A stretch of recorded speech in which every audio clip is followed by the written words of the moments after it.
The Zelda series is known for its dungeons, lore, timeline, and amongst other things, its bosses.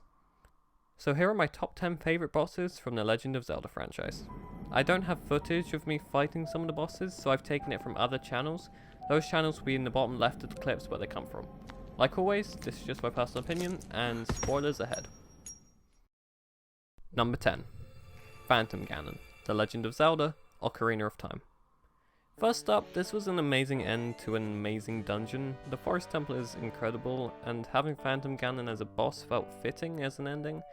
Phantom Ganon's first phase has him going through paintings, and you have to shoot him with your bow when he emerges again. His second phase reminds me a lot of Twilight Princess's ending, whereas part of the finale you fight Ganon's puppet Zelda, where you also hit some kind of orb between you. Although Ocarina of Time's version is a lot harder in my opinion. This fight's great, and a great ending to the Forest Temple.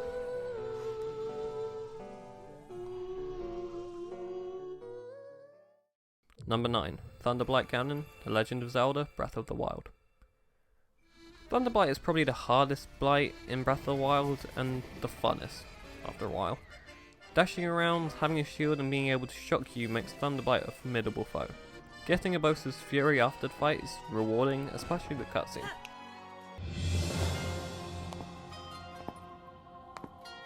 I knew you wouldn't let us down, Link. Thanks to your valor and skill, my soul is free, and Noboros is ours once again. Thunderblight is great. Number 8. Monk Maz Koshia, The Legend of Zelda, Breath of the Wild. The Champion's Ballad is incredible. It brings even more to Breath of the Wild, which I didn't think was possible before I got the DLC, and that DLC includes Monk Maz Koshia. By the time you've got to the end, you've refought the Blights, got more memories, and done another dungeon.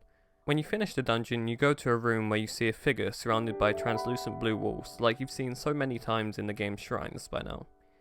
So you go in expecting the standard blessing and your reward. But no, instead, well, you'll see.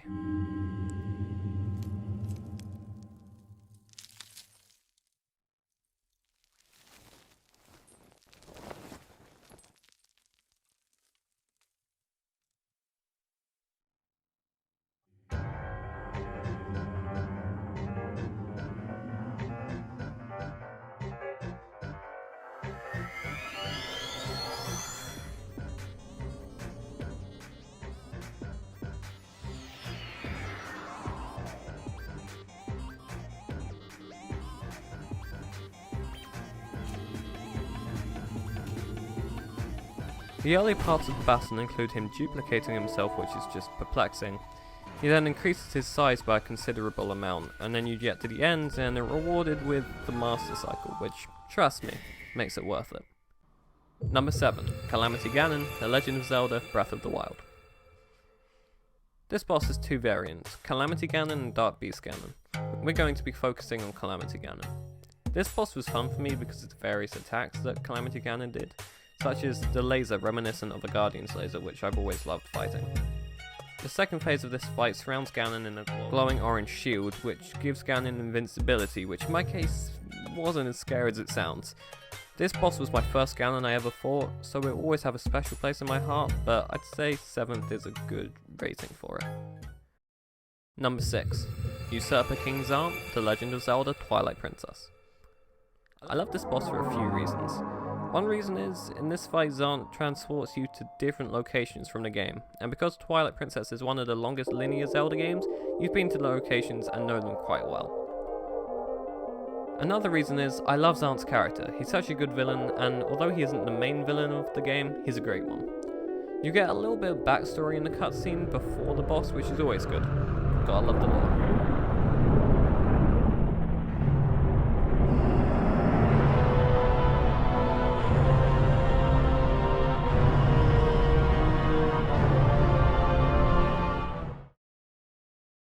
Number 5.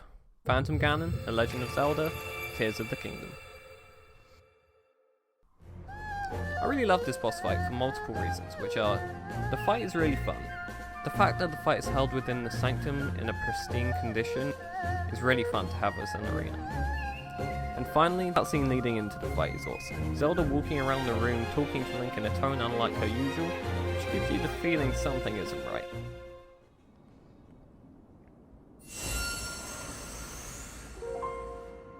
At last.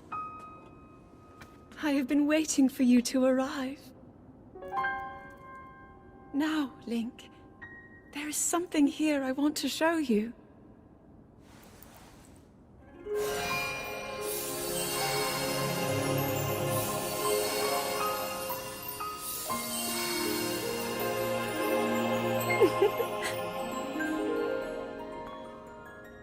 What do you think?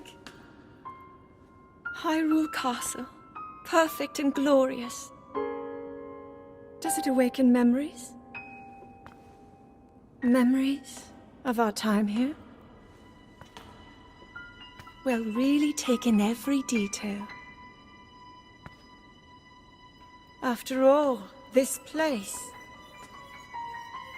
will be the last thing you ever see.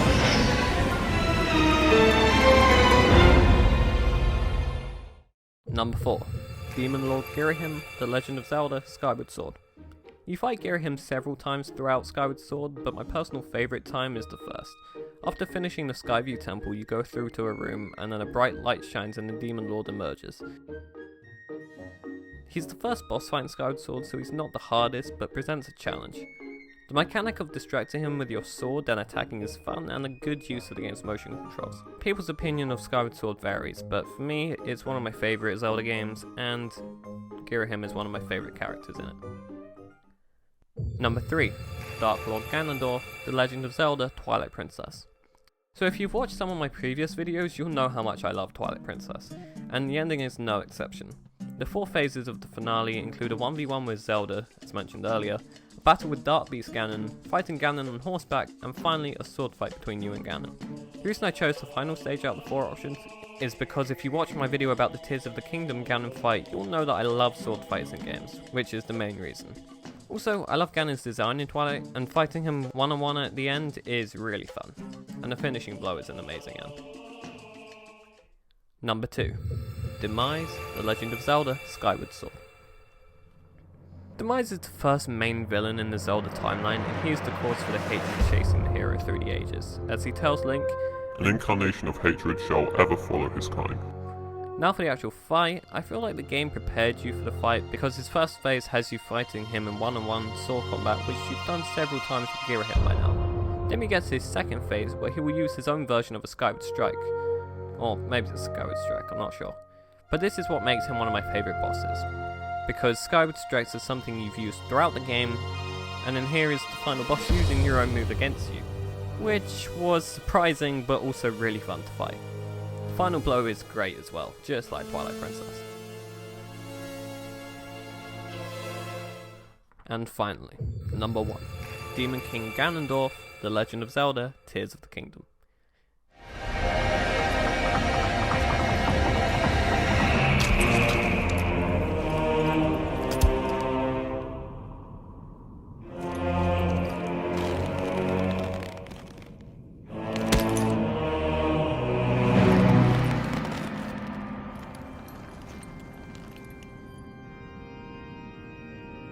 So if you've seen my video about this fight, or even seen the thumbnail, you'll know that I think this boss is a masterpiece.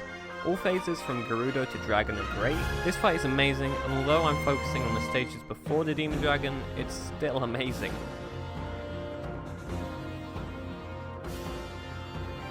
From the cutscene to the beginning, to Ganon's health bar just keeping going when he turns into his demon look, it's great.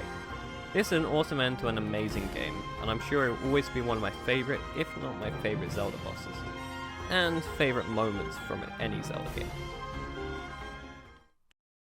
Thank you all very much for watching. I've been keeping to a schedule of posting about once a month, but that's too far apart I think, so I'm going to start uploading more frequently, and yeah, make sure to like and subscribe if you enjoyed this video, and I will hopefully see you all later.